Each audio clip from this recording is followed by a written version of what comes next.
And the normal course of it is to request permission to speak to the media, but this is not been done. See, this has been done under Article 2.6, which is the whistleblower provision.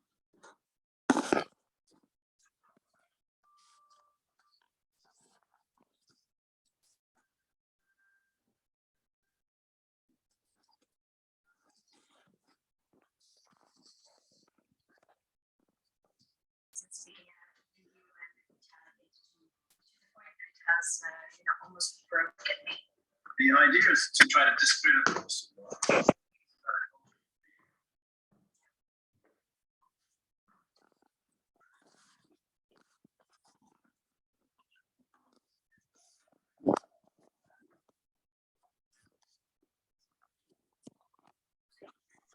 Hello, good evening, everyone watching. Okay. You were looking it up? Okay. We can look, but there's on Amazon Australia now and Amazon, but I think we can do a bulk order to the Mizrahi office here. And I'll get a discounted price. They already have volume 11. I was just saying, those who are watching from home, that we're finishing volume 10 and we'll probably next week start volume 11, or at least towards the end of next time. But volume 11's already arrived at the office for those who want to purchase. And maybe I'll sorry. Well, you can discuss it afterwards. But the impression we got was we have to order to here, and then people can buy off the office. rather than them do it from Wild Mizrahi. But if you want to initiate discussions, I'm very happy. Like if you want to get in touch with her, I'm just an employee. All right. Okay. Okay, so I believe we're on page 300. I'll just share screen. We were discussing Sofsman Tefillah, and I believe we're on page 300 in volume 10. We discussed, in general, we saw this machlokas between Chacham and Rabbi Yehuda regarding whether one has to finish shacharit by the end of Arba Sha'ot, the 4th hour, after Ibn so Alat Shachar, Machloket Gram Magen Avraham, or if you have to finish shacharit by Chatzot Hayom, by halachic midday. And that was really the machloket. I'll lend your book. Welcome. Here, borrow. For you, I've got that on screen. So. Sorry? We're slow here. They asked me too many questions, so that's the that's the way. All right. Good to see you. So we're discussing a machloket about when is the latest time you can discuss Shema. When's the last time you can recite Amida of Shacharit. So Rabbi Yehuda said 4th hour, Chachamim said Chatzot Hayom, and we saw that really there's sort of this pshara, this sort of how do you translate pshara? This compromise. Thank you. In the poskim that really that until the 4th hour is Tefillah Bismana, but B'di'eved until Chatzot Hayom is so halachic midday is really the latest time, but it's Tefillah, but it's not Tefillah Bismana. So really lechatchila you should really be finishing Shacharit by the end of the 4th hour, but B'di'eved until halachic midday. And we're on page 300 now, and the question is really regarding what happens beyond the point of just strictly speaking, okay, beforehand is Tefillah Bismana, but after the 4th hour is Tefillah, but it's not Tefillah Bismana, I can still daven Shacharit. What does that mean regarding the brachos of Kriyat Shema? So it's true, but B'di'eved, you said we can daven still until halachic midday Shacharit, but what about Kriyat Shema? Can I still say it as normal, the whole Tefillah, or to be honest with you, it's not really considered the time anymore for reciting the whole bracha of the Kriyat Shema, Yot Se'ar and Ahava Rabbah, Emet V'Yatziv, that might not be appropriate to recite after the 4th hour. And the Shulchan Aruch actually rules this way, that if you're davening after Sof Zman Kriyat Shema, Sof Zman Tefillah, i.e. you're davening, let's say, after 10:30 a.m. approximately, then it's too, or closer to 11, I suppose, nowadays, it's too late to recite the brachot of Kriyat Shema. It's that B'di'eved, those 2 halachic hours B'di'eved, between the end of the 4th hour, but not yet Chatzot Hayom, where seeing as that's too late, you cannot recite the brachot of Kriyat Shema. You simply should recite Kriyat Shema and the Amida. So for this, as the Shulchan Aruch rules in source 29, in Aruch Chaim Nunchet, says the Shulchan Aruch, page 300, source 29, Afal Pishes Mana Nimshach Ad Sof Hashah Hagimel, even though the end of Kriyat Shema can be recited till the end of the 3rd halachic hour, Im Avra Shah Gimel V'lo Kara'a, if, as we know, like here on Shabbos, the late minyan is always after Sof Zman Kriyat Shema, Koreh Otav B'Birkotecha Kol Shah Adalet, you can still read it. Shema after Sof Zman Kriyat Shema. You've got to read the 3 paragraphs before Shul, right? But you can still recite Kriyat Shema with its brachos for the entire 4th hour, Shul Shlish Hayom, which is obviously 4 out of 12 of the daylight hours. Ve'ein los schar kokara bismana. It's not the same as somebody who recites Shema on time. Ve'im avra sha'a daled, but if the 4th halachic hour has passed, below kara'a, and you haven't read it, kara'a below birchoteha kol hayom. You've got to read it without its brachot for the rest of the day. And based on this, one should not be reciting the brachos of Kriyat Shema beyond the 4th hour. So even if somebody is davening Shacharit late, that they woke up really late, whatever it was, they were unwell, according to the Shulchan Aruch, you shouldn't be reciting the bracha of Kriyat Shema. You should only be reciting Kriyat Shema on its own, and then Amida. And this is actually how Rabbi Yitzchak Yosef rules in source 30 in the Yalkut Yosef, the rule for Sfardim. We'll see there's a machloket regarding this. Now let's see his words in source 30. So is that a question, Peter? Yeah, what's the point of saying Shema after the 4th hour? Why are you saying it at all? What are you getting? Because of the need for Snichat Geula L'Tfilah. But your tefillah, you're adjacent to Geula. But it says you're not saying the brachot. So what's the point? The answer is because the brachot were really instituted as an integral part of tefillah. Strictly speaking, according to Shulchan Aruch, this proper zman, what we call the tefillah bismana, has passed after 4 hours. It's sort of tefillah, you get a schar tefillah, but as we saw last time, not tefillah bismana, not tefillah in the proper time. But like you say, so you still have the virtue going from Ani Hashem Elokechem Asher Hotzeiti Etchem Me'eretz Mitzrayim Lechem Elokim Ani Hashem Elokechem, and then going into Amida, you still have Smichat Gula L'Tefillah. But since this was after the 4th hour, according to Shulchan Aruch, seeing as that was not the time that was enacted to daven Shacharit, the brachot around Kriyat Shema are an inherent part of Shacharit, but they are not. They're not part of Shacharit Bismana. That's the shita of the Shulchan Aruch. And seeing you're not reciting Shacharit Bismana, you're not reciting Shacharit in its proper time, and therefore the brachot are not relevant. But in order to get the extra, brownie points of Gula and Tefillah together, so you still at least say the 3 paragraphs of Shema. That's his rationale. Let's see how the Yalkut Yosef concurs with this in source 30. Yeah, are they brachot levatala? Then if the it would seem, according to the Shulchan Aruch, they are brachot levatala if somebody were to recite them after the 4th hour. We'll see that not everyone agrees to this. But that's the opinion of the Machaber, and the Yalkut Yosef agrees to this in source 30. Let's read that inside now.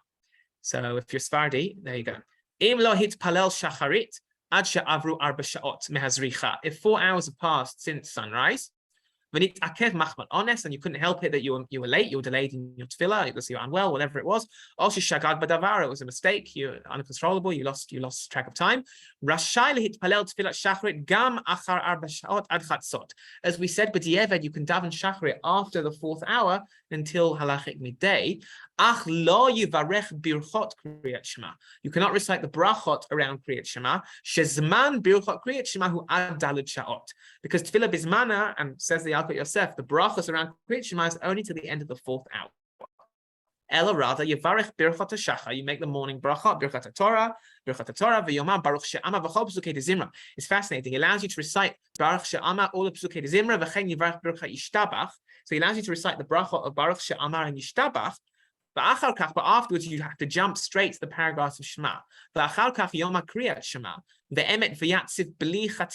So he says to recite straight away the 3 paragraphs of Shema and the bracha of emet v'yatziv without the chatima of Ga'al Yisrael. You don't finish off the bracha Baruch Atah Hashem Ga'al Yisrael at the end with Tfilat Shmoneh Esrei, and then you recite Shmoneh Esrei. Because again, in line with what we saw in the Shulchan Aruch, after the 4th hour is not the correct time for Shacharit, and therefore you should, according to the Shulchan Aruch and the Yalkut Yosef in his wake, you should not be reciting the bracha around Kriyat Shema.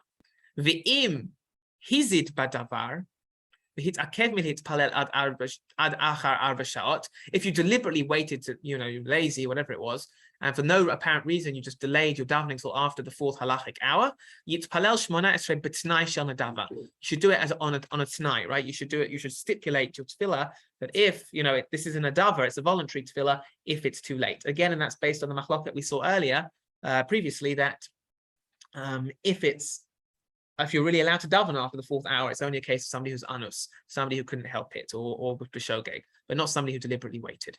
So again, the Yalkut Yosef rules in line with the Machaber that essentially only up till the 4th hour can you even recite the brachos of Kriyat Shema. It's not just that it's not tefillah bismana, but you can't recite the brachot. But the Bir Halacha here in source 31 brings the Mishkanot Yaakov, who's cholek and disagrees, and I think this is perhaps typically contemporary Ashkenazic practice in line with this Bir Halacha citing the Mishkanot Yaakov, that if b'di'evet somebody was for whatever reason unwell or had to daven after the 4th hour, or b'shogeg, whatever it is, that we do recite, as long as it's before Chatzot, we do recite the bracha of Kriyat Shema. And this is based on the Mishkanot Yaakov in source 31. He says as follows: V'ayin b'tshuvat Mishkanot Yaakov b'siman ayin zayin shida'ato nota lahachriya b'di'eved ad Chatzot komo gabei tefillah. The Mishkanot Yaakov says the Bir Halacha, obviously the Mishnah Berurah, that the Mishkanot Yaakov rules that b'di'eved you have until midday to recite the brachos of Kriyat Shema the same way that you do with Amida. That we said elsewhere that if the time for tefillah is past, and even so, you can daven until midday, and the same thing should really be true regarding the brachot of Kriyat Shema. By the way, I hope this is obvious, but I'll add in the assumption is that you've really recited here the 3 paragraphs of Shema before the end of the 3rd hour, before Sof Siman Kriyat Shema, and now we're just arguing about the davening, right? I hope that's obvious. So that's what the Mishkanot Yaakov rules, and says the Bir Halacha, the Efshar, and it's possible sheyesh lismoch al zeh le'inyan im haya lo ones shelo haya yachol likrot habrachot ad daled sha'ot. And it says it's possible you may be able to rely on this at a time of honest, when you had no opportunity. You weren't able to recite Shachrit earlier. Ki matzati b'sifrei Maharil, Hilchot Tefillah shekata b'shem Maharash. So he also says already in the Rishonim, we find it's the Maharil who cites the name his Rebbe, the Maharash, right? Rabbeinu Shalom, one of the Rishonim of Ashkenaz, Rebbe of the Maharil. Shehamin hag lahakel b'ne'enas shel lahafsit habrachot. The b'diavad, if you couldn't help it, and it was a case of honest, that you couldn't help it, you can recite Birchot Kriyat Shema even after the 4th hour, and that's okay. And therefore, the Mishkan at Yaakov and therefore the Bir Halacha and his wake rules that b'diavad, one can recite the full Shacharit after the Zman if somebody was unable to do so beforehand. And therefore, somebody who ba'ones or b'shogeg was unable to recite Shacharit on time can, certainly if they're Ashkenazi, rely on this and recite the full Shacharit, including the Birchot Kriyat Shema, Bizmanam. Well, not Bizmanam rather, but not Bizmanam, after the 4th hour before halachic midday. And that's typically the protocol. Even though b'diavad, as I said, we allow one to read after 4 hours and before Chatzot, we need to stress the importance that the whole idea of doing Shachrit after the 4th hour is very b'diavad.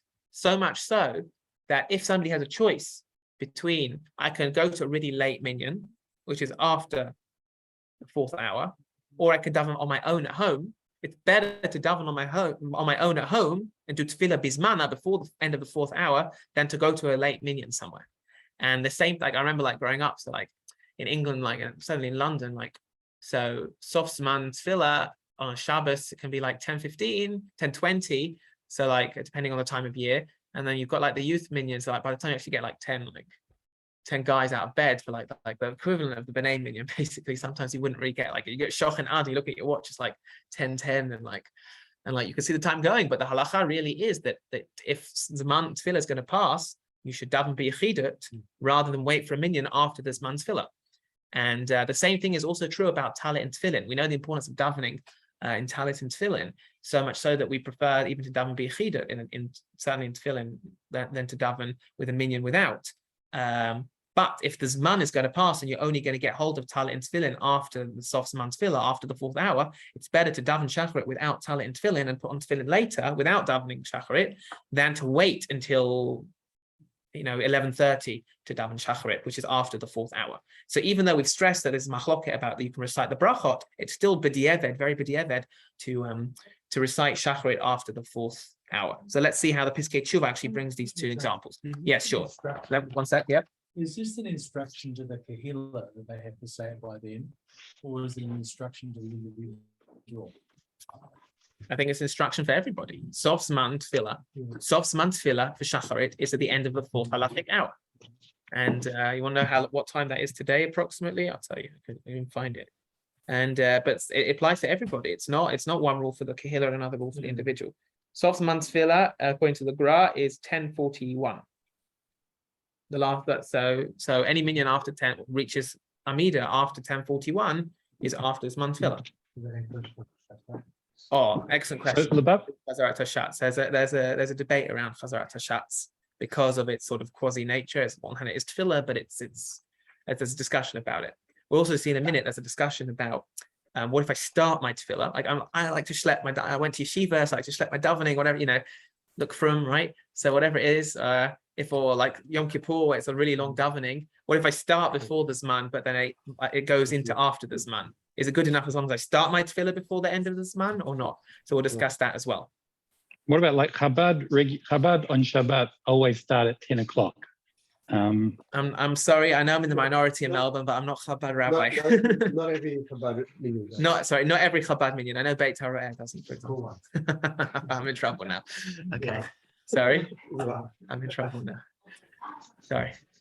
Okay, I'm in trouble. Okay, you can chastise me later. Okay.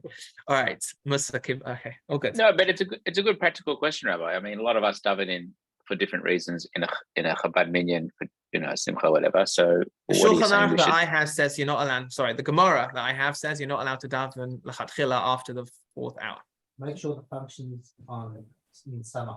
Sorry, make sure the functions in summer. Yeah. Sorry. 10 o'clock. Oh, okay. It can be, yeah. But that's really, it's Zman tefillah is Zman tefillah. It's not to be played around with. And it's all very well that, that people want to, get together, but halacha is halacha. And yeah, what can I say? Okay. So the Piskei Shuvah brings these two practical differences that so important to daven before the end of the fourth halachic hour, that, as I said, those two examples of davening on one's own and tefillin. Let's see it in source study 2 in the Piskei Shuvah inside. In source study 2 here on page 301. Right, you're going to a certain shul and you see that they're going to be after the Zman of Tefillah. So let's say you've got a function at a certain shul. I won't name any names, but you know that they're not going to get to Amida until after the Zman Tefillah. That it's already going to be after the end of the Zman. Okay. So what should you do? Says the Piskei Shuvah, black and white. You have to daven earlier than the tzibur and daven on your own. Even this is fascinating. Even if you're in the middle of the shul and you're already in front of them, there's no issue here of poresh min hatzibur, because the tzibur are doing something which is not ideal. I think that was politically correct. Not ideal. They're doing something which is not ideal, and therefore, even if you're in the shul already, you should. I mean, don't make a whole song and dance about it. Look how frum I am. But even if you're in the shul and you see that the chazan schlepping and the clock's going, you should daven amida now, even if it's not with the tzibur. Don't wait for the time of tefillah to pass so that you daven with a minyan. It's better to daven on your own in the end before the end of 4 hours than to daven with the tzibur after 4 hours. Yeah, Dion. So it depends how fast you are and what time they ask you. I suppose it's a difficult one, but I'm sure if the problem arises, I'm sure you'll find a graceful way to bow out of it. But, it's a problem though. It's like when we discussed I'm being recorded here, but is Danny on the chat? Am I in trouble? Danny's not on the chat today. You can relay back to him. But it's like Rabbi Kennard and I. So like when we had to count the Omer we count the Omer here after Shkia before Tzeit. There's a Mefurish Bir Halacha who says it's okay because there are people in the community that if they don't count before full nightfall, then they might not count at all. So of course here it's Mizrachi, so the rabbi has to count, right? There's no rabbi. Okay, so there's a couple of rabbis. So it was like, but Rabbi Ken and I both really didn't want to be the one who had to count because we would rather say it in a more lechachila fashion after it's definitely done. So it was like the times, it was like the first night and there was no late Ma'ariv here during Chol HaMoed. So we were both in that minyan. So then I ran away to late Ma'ariv, so it was okay. And I basically left him to have to do it. But he was like, no, you don't. And I was like, no, after you.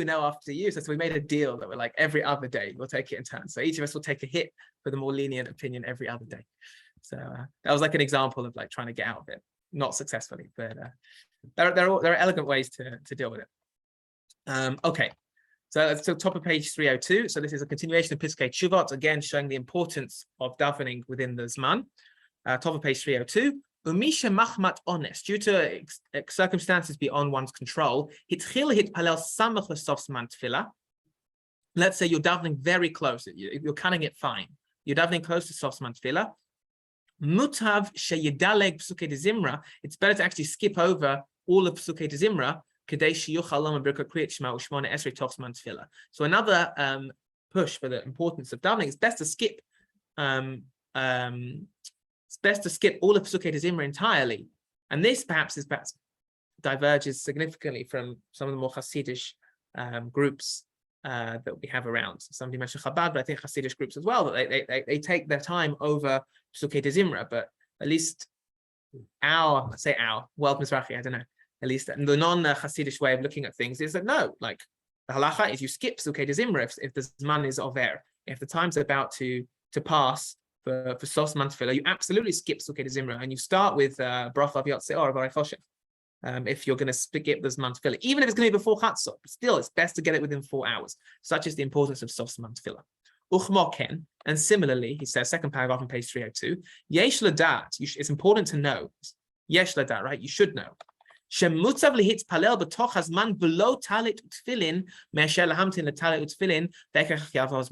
said before, it's better to daven within the Zman without talis and tefillin than to wait for a talis and tefillin to come, and it will be later Zman tefillah. And similarly, somebody who's traveling, right? Well, obviously one's kavana is not optimal. Still, mutav sheyitpalel b'yeshiva or b'halicha meishavos man tefillah. Better to daven sitting down in the car or in the train or the boat, whatever it is, on than tefillah zman to pass. The ein tzarech lamar, and it goes without saying, she'ein heter lehamtin ad la'achaz man tefillah k'dei sheyuchal yitpalel lifnei ha'amud. Right? It goes without saying that you shouldn't wait, so that, you know what, all the early minions in town, I've got, somebody has a yacht site, whatever it is, and all the early minions in town are taken. Everyone's a yacht site everywhere. And this person wants to daven from the Amud on their yacht site. So the only minion they found in town is a minion after Sof Zman Tefillah. Still, it's better not to daven on a yacht site for one's relative than to daven from the Amud after Zman. So again, ve'ein tzarech lomar, it goes without saying, she'ein heter lahamtin ad la'achar zman tefillah. There's no heter, right? There's no license, they translate here, fancy, okay? There's no license to wait until after the zman tefillah, kadei sheyuchal yitpalel lifnei ha'amud, to daven as the shliach tzibur, kashu b'shnat aveluto, when somebody's in the year of avelut. Va'adif tefillah bizman milishma kriyat Torah. And it's also better to daven tefillah on time than to hear laning. She'ekev kach ya'acher zman tefillah. If due to that, it's going to be later than Zman Tefillah. It's also better to daven before nates. Remember, we had that discussion about the earliest time for davening, and if you could all rely on the heter or not. We saw Machlokah between Rav Moshe Feisty on the one hand, Baruch Eliyahu on the other hand.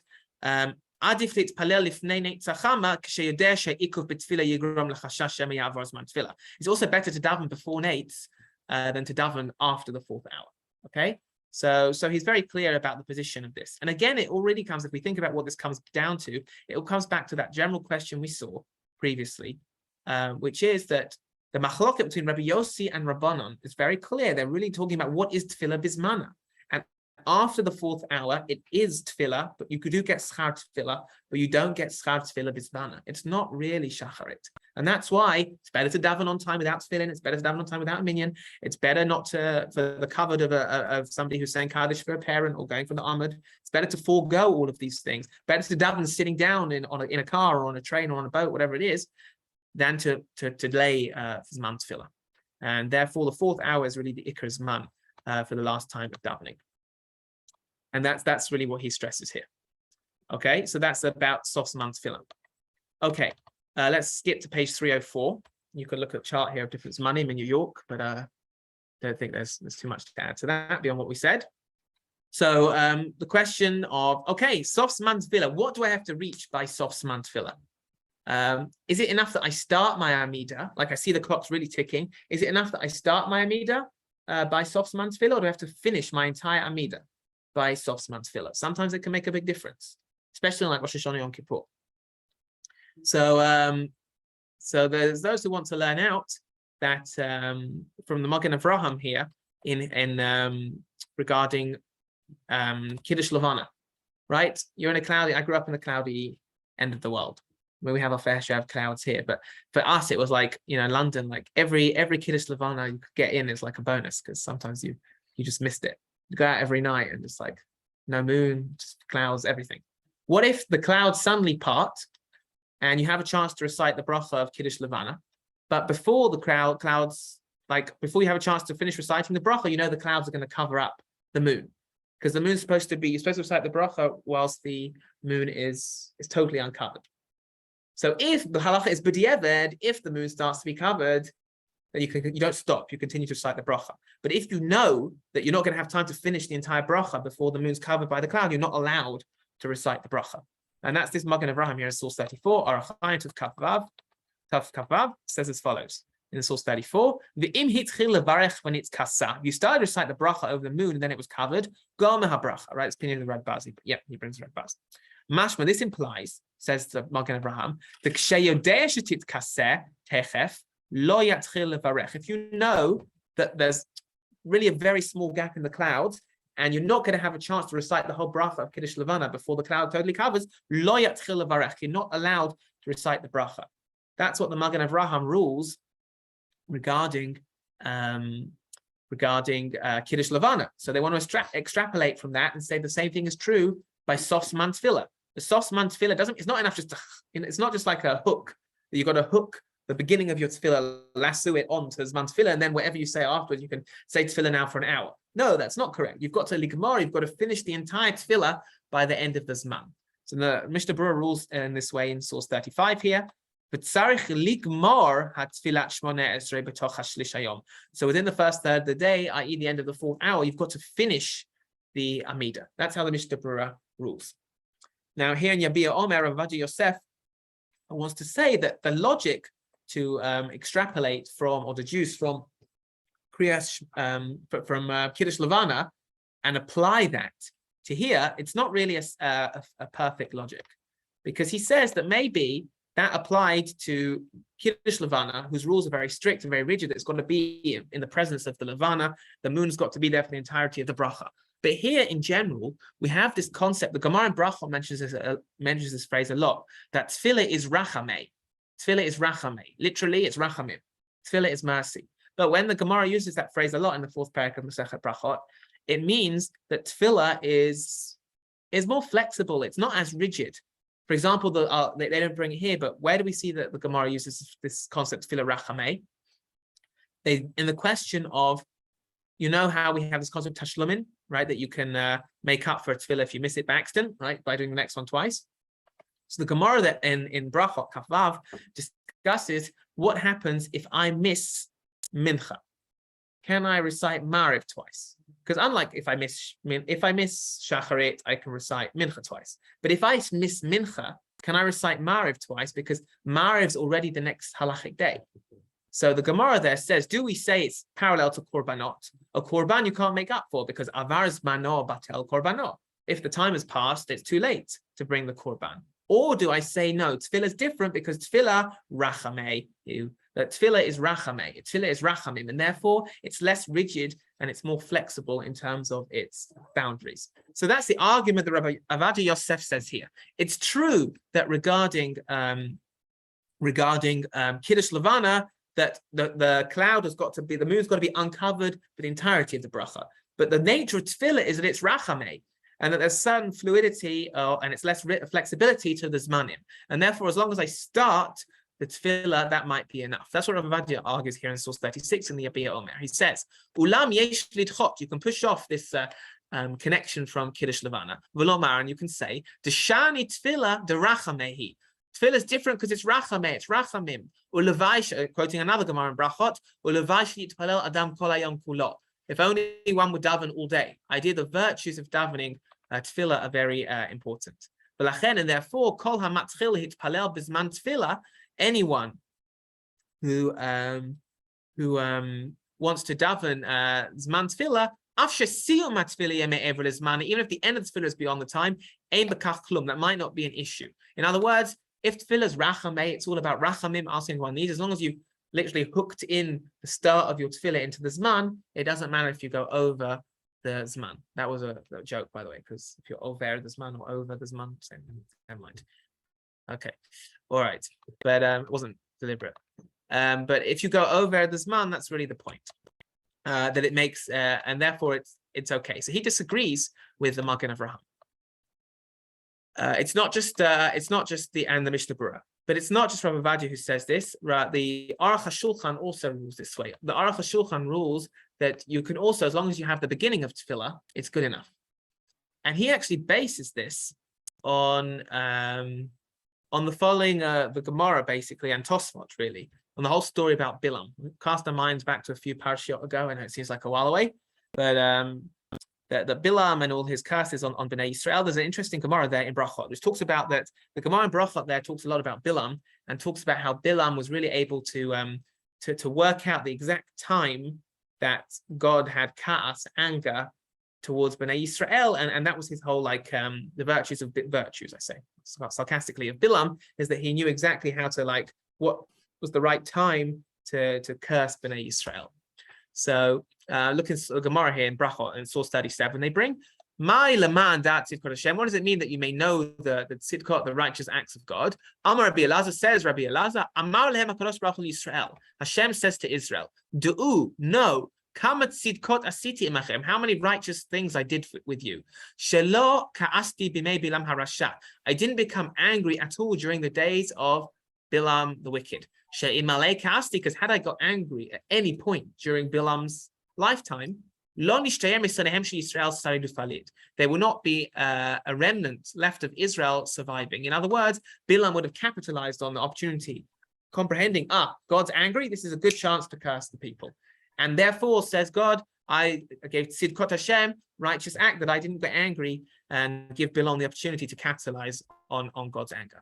And the Tosfot asks a great question. They say as follows, they say, well, even if God was only angry for a rega, only for a moment, what curse could Bilam have uttered in an instant, in a moment that he would have capitalized on that anger of God? So Tosfot asks this in source 38. If you're going to ask, say Tosfot, what curse could Bilam, or prayer could Bilam utter in an instant, right?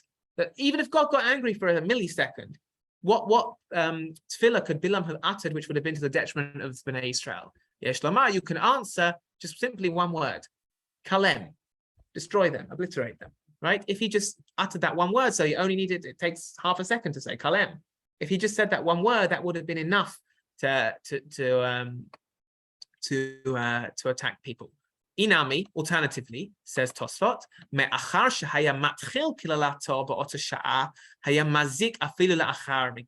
as long as he started the curse in that moment, that instant of God's anger, he could have continued to inflict damage even beyond that moment.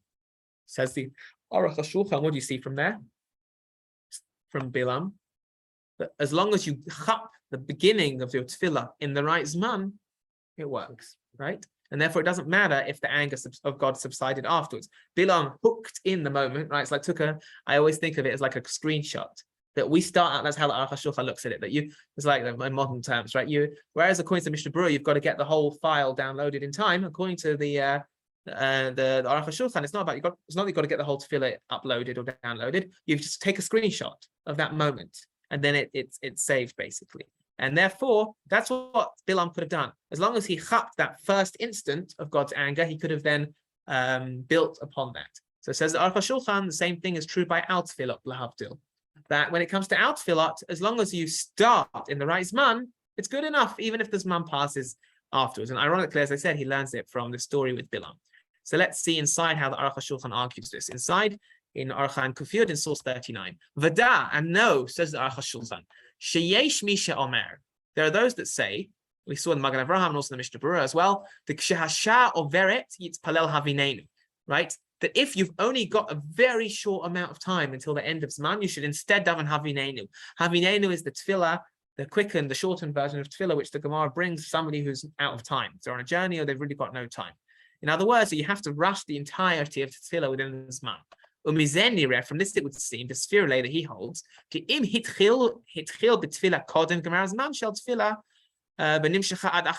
if you start your tefillah within the zman, but you're not going to finish it until after the zman, no, that's not considered davening on time.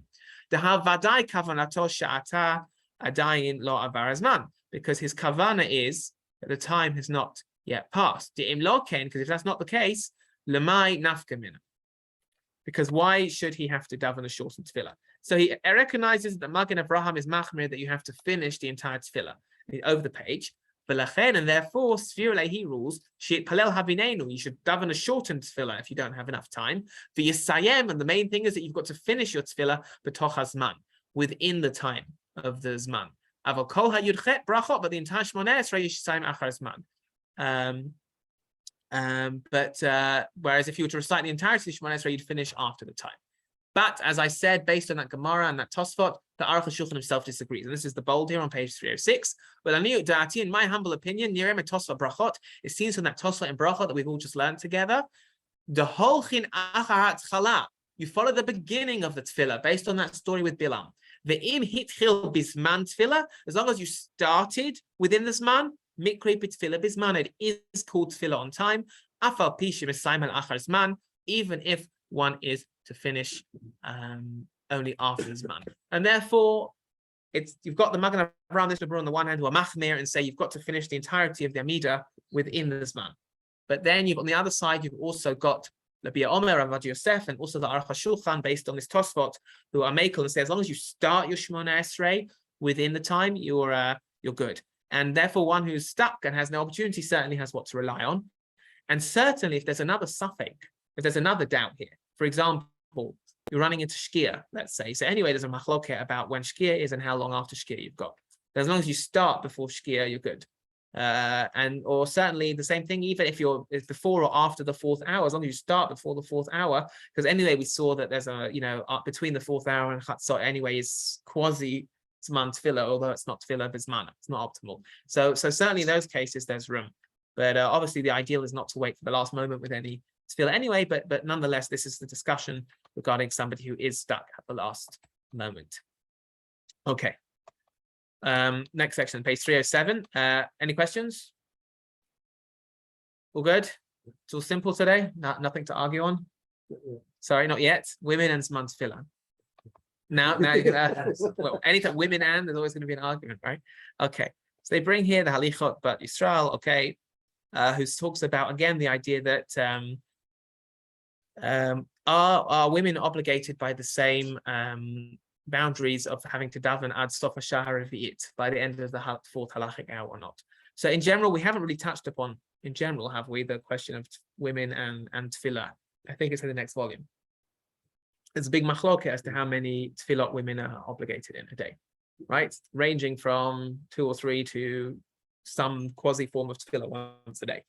But let's see what the Halicha Bat Yisrael says. Quotes here, he says, in source 40, Tfilat Shmona Esrei Shacharit Yesh Lehitpalel Lechatchila Ad Sof Sha'ar Revi'it Zmanit Shel Hayom. That ideally, women should also daven by the end of the 4th hour. V'hatrudot b'inyanei habayit or hayeladim, very enlightened, right? Women who are busy with the household or with the children, Yecholot lehitpalel l'chol ha'meuchar ad chatzot hayom. They can still b'diavad do at least until halachic midday, and therefore, again, women should also try and daven within shacharit within the 4th. By the end of the 4th hour, but if they're busy with other inyanim, with other matters, then the diavad they have until chatzot. So not particularly different. I will add though something which we didn't cover because for Ashkenazim it's not so practical. There's a question I think we covered it very briefly, but remember, so if women are davening after the 4th hour, so then there's a machloket we saw between the Yabia Omer on the one, Rav Avadia Yosef or Rav Yitzchak Yosef on the one hand, and the Mishnah Berurah on the other hand, versus if you recite the brachot of Kriyat Shema, right? Remember, that's how we started the shiur. If you're davening after the 4th hour, but before chatzot, do you recite the brachot of Kriyat Shema? So what would a woman do in this case? So according to Mishnah Berurah, she would recite the brachot, but according to Rav Yitzchak Yosef, she wouldn't, right? But ironically, that a woman anyway wouldn't recite them according to Rav Yitzchak Yosef, if you cast your minds back, because according to Mishpachat Yosef, women or people in general don't recite brachot over things they're exempt from. That's the standard Sfardi Psat, based on the Machaber in numerous occasions, Hilchot Shofar, Hilchot Lulav, etc. And therefore, Rav Avadia really takes a hard line on this and says that women are not allowed to recite the brachot of Kriyat Shema with shame and malchut because they're p'turot, they're exempt from Kriyat Shema. So I'm saying so this is sort of just a theoretical machlokah when it comes to women, because even before the 4th hour, according to Rav Avadia Yosef, women should not be reciting, certainly Sephardi women should not be reciting the bracha of Kriyat Shema because they're exempt in Kriyat Shema. But as we know, that there is a machloket regarding that, even among Sephardim. But as I said, for Ashkenazi women, even after the 4th hour, the Mishnah Berurah, Bir Halacha, based on the Mishnah Yaakov, rules that even after the 4th hour, you can recite the brachot of Kriyat Shema. Yes, Michael, you have a burning question. Just in this environment, though, today, we have sometimes a man may be looking after the children and at home, and the wife being the breadwinner. So what happens then in that situation? Is exactly the same apply for this, or does the man revert back to what we discussed earlier? You catch me when I'm being recorded, right? That's last thing. I'll keep the cameras this way, right? I'll let it move around. Halacha is halacha essentially, and that's not something that's going to change. Certainly not without a Sanhedrin. The man is bound by the time. Yes. And this still relates. Yes. Okay. Did I avoid the record? They probably had me anyway. Okay. All right. Beseda. Okay. That's regarding that. We have a few minutes left. We're up to Machshava, right? But you guys don't like learning Machshava, right? You just want to learn halacha, right? Can we do some Machshava? Machshava?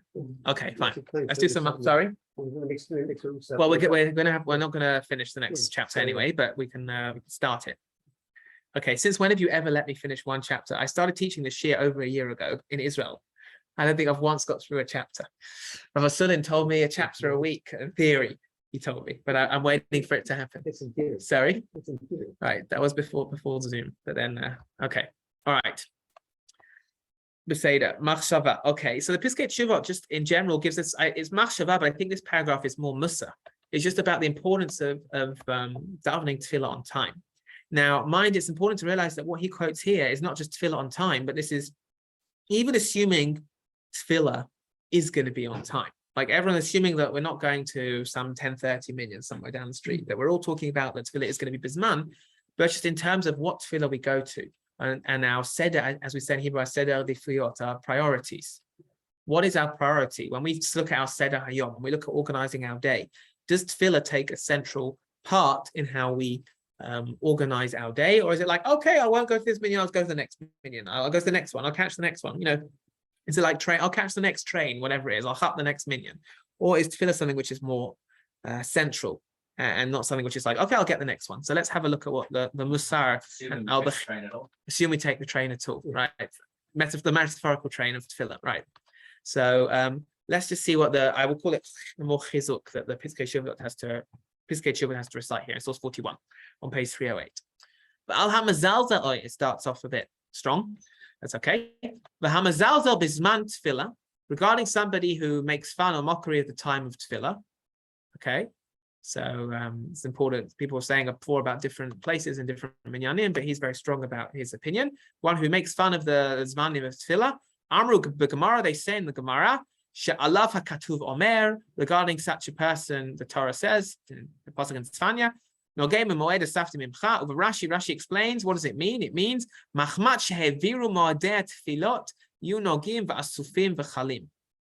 That basically making fun, Nogei Moed means those who basically deliberately passed the Moed, the time of tefillah, they should be destroyed and kalim, obliterated, terminated. Okay. Rav Salomar, this means, says the Piskei Teshuvot, v'nikra avarian, that such, I think it's Rahman al-Islam rather than Rav Salomar, Rahman al-Islam, like God forbid, v'nikra avarian, and such a person is called a sinner. This is a quote here from Kehelet, but also this quote I'd like to point out, this pasuk in Kehelet here is actually used by the Gemara, I recall in Brachot Kaf Vav. This phrase is used by somebody who wants to do tashlumin, right? Remember we discussed tashlumin, if you miss one tefillah, can you make up for another one? So the Gemara in Brachot Kaf Vav rules you're only allowed to do this if by accident you forgot, or b'shogeg, but due to negligence you forgot. But if you deliberately missed a tefillah, you're not allowed to make up for it in the next tefillah. And it quotes this pasuk in Kehelet: "Mu'uvat lo yuchal litzkon." Such a person is corrupted, right? Perverted. You cannot rectify your sin, and therefore, this pasuk which the Piskei Teshuvot is bringing is actually quite loaded. Because I'm just giving you some of the background for him bringing it. This is the same pasuk the Gemara uses to say that if you deliberately miss the zman, you can't make up for it. And that's the pasuk he quotes here about somebody who deliberately misses the zman. It's the same thing. And he says, "V'nidchehu utfilato." It's quite strong. He's pushed away, he's dismissed, as is his tefillah. V'nichnas lechashash brachot levatala. Not only is his tefillah not accepted, but it's a chashash of making a bracha in vain. She'on shachamar ma'od, the punishment of which is very severe. Yes, Darren. So, what if they can hear you? Let's see. so because this is quite a common scenario in my life. So, that's a lot of people. So you look at your schedule throughout the day. You can dive into like right now, but going to be very rushed. So I've got a break in 20 minutes, and then you just forget that break, and then you realize it's already past this month. Is that deliberate or not? No, that's not deliberate. Deliberate means you deliberately, like deliberate throughout the entirety. It's not that you had the opportunity and then you refused to daven. Like you thought you would have time later, and then you got an emergency, and then you got an emergency call. That's not mu'uvat. It's not recommended, but it's that it wouldn't. One would still be allowed to do tashlumin in that case. So for example, So mu'uvat, we're talking amazed means somebody who says, I can't bother to shachrit today, and they don't change their mind, and they don't change, and and yes, I won't do shacharit. I'll do mincha twice, right? And Yeah. that is, and the answer is mu'uvat. It brings this person to like mu'uvat lo yichol litkon. Such a person is twisted, corrupted. They cannot rectify their ways. That's the possibility it brings.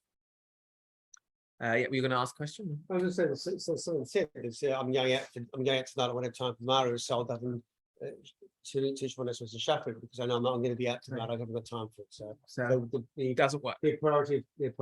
Priorities are warped. That's why that's really why I think that the Gemara brings that pasuk. Mu'uvat. Such a way of thinking is twisted, it's corrupted, right? It just doesn't make sense. You're going to delay your tefillah to God. Oh, he'll accept another one. That's just a wrong way of looking at the world, and that's why Piskei Shiur brings it here. Let's read a bit further. Okay, the second paragraph in source 41. Ubavadai. Okay, and certainly. You shouldn't be copying. So this is Musar, I guess, for the masses. But there's some people who take time because they learn all morning and then they go to tefillah, whatever it is, or they're preparing for themselves for tefillah. But that's only for Yechidei Skula, right? For special individuals. We shouldn't all be learning from the exceptional individuals. Amav, right?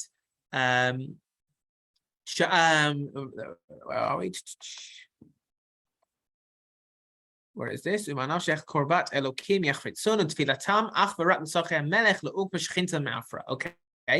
idea that basically they want to have their tefillot, the way should only be for the ways of the king. And how do they translate this? Perfectly pristine, okay, and clear. In other words, they want their tefillah to be and their kavana especially to be clear, right? I'm not going to translate, but the idea is that they want to make their tefillahs basically proper and to have the correct kavanas to connect to God.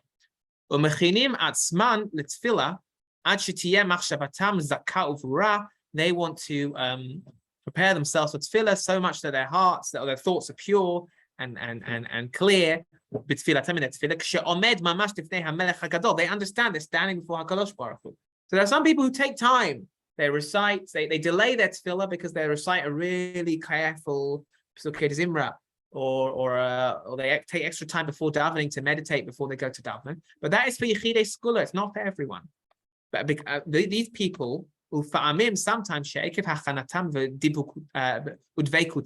of their preparations, their dveikus, their to connect to Hashem, with their creator. There are some people, again, talking about certain Yechidei Skula, who they do go over the Zman. Maybe certain Rebbes. But for them it's chaviv, because they're on that madrega, they're on that spiritual level to do that. And so it's too, and it says if they started through their tefillah within Zman, which we saw according to the Aruch HaShulchan, according to the Rabbi Ovadia Yosef, you're allowed to finish after the Zman as long as you start within the Zman. And these Yechidei Skula, these exceptional individuals, their hachanas in the morning is already as if they've started the tefillah. But the masses, that's not correct for, says the Piskei Shiur.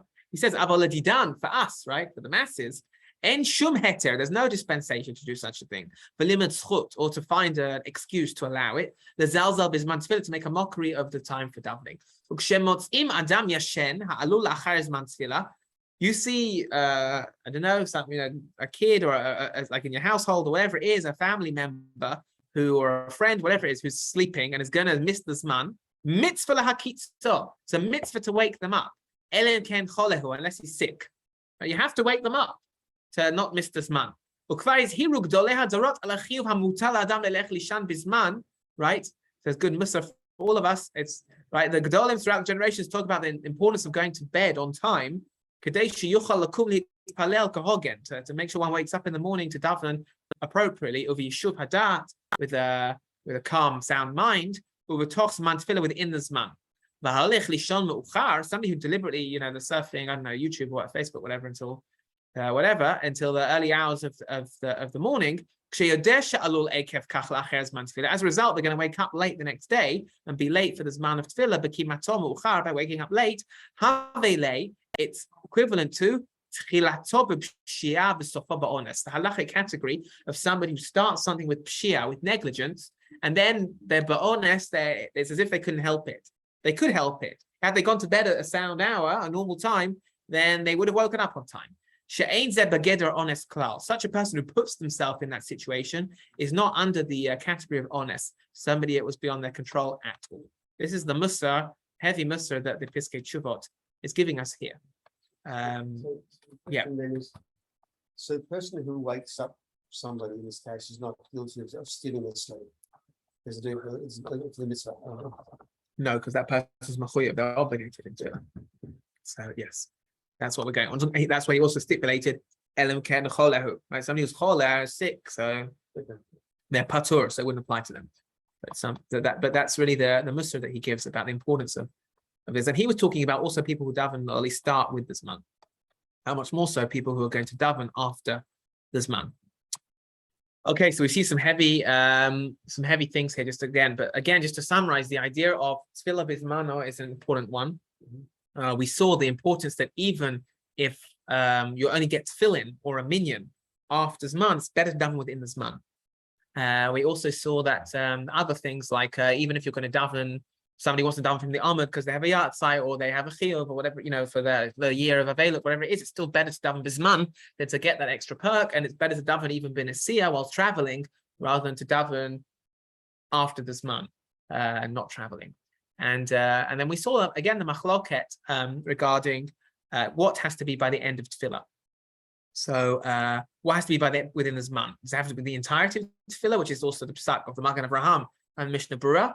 Or do we say like Rav Ovadia Yosef and the Aruch HaShulchan that as long as you start your tefillah, and they learned that out from that Tosfot about Bilam, that Bilam, as long as he started the curse when God was angry, he could continue the curse afterwards, and we learned that out for our case as well. And again, we had that musar at the end from the Piskei Teshuvot regarding again, that the tefillah is not something supposed to be taken lightly. He quotes that pasuk in Kehelet of Mu'uvat lo yichol litkon, which is again used by the Gemara itself in the fourth parak of Masechet Brachot about somebody who deliberately misses the Zman, that you can't make up for it. And it's Mu'uvat. That word Mu'uvat is very loaded. The idea of the way of twisting things and not looking at things in the right way. And it's important again to show you the centrality of tefillah that we each have. That when we start our day, tefillah has a central and inherent place in our Seder Hayom, in our priorities when we daven. That's really the message that we see from all of this. I think we'll stop here.